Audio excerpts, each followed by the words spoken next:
আমাদের মার্কসবাদী কমিউনিস্ট পার্টির খোয়াই জেলা কমিটির নেতৃত্ব, বিভাগের নেতৃত্ব, কমরেড দুইজন ধরের সাথে কমরেড শ্রেষ্ঠ আদর্শই শ্রেষ্ঠ একটা মানুষকে তৈরি করে। শ্রেষ্ঠ আদর্শ ছাড়া শ্রেষ্ঠ মানুষ তৈরি হয় না।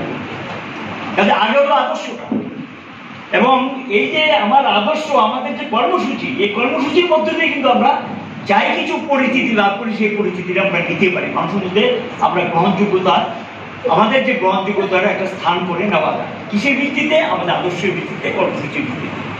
কমরেড বিজন ধর এই আদর্শ বোধ সম্পর্কে তিনি প্রচুর পড়াশোনা করতেন, এবং আমরা অনেক সময় তাত্ত্বিক বলতাম, এবং পড়াশোনা সারাদিন কাজের মধ্য দিয়ে কিন্তু সুযোগ পেলে পাঠ্য বিষয় বসে কিন্তু তিনি কোনো না কোনো একটা বই বের করে পড়ার চেষ্টা করতেন।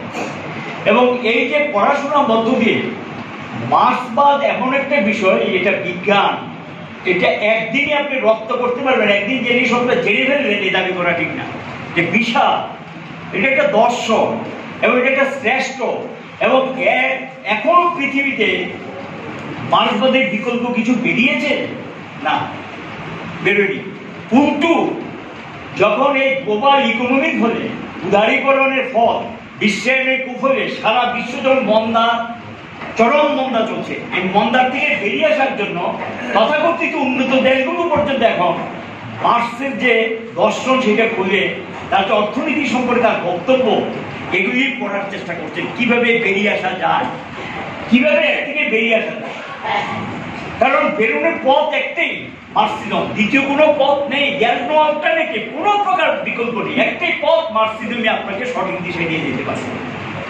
এই যে লেটেস্ট দেখবেন কোভিড ইত্যাদিকে কেন্দ্র করে গোটা বিশ্বের যে মন্দাটা চলছে, আমাদের দেশে চরম মন্দা চলছে, বেরিয়ে আসার জন্য যারা উদারীকরণের প্রবক্তা, উদারীকরণ মানে কি?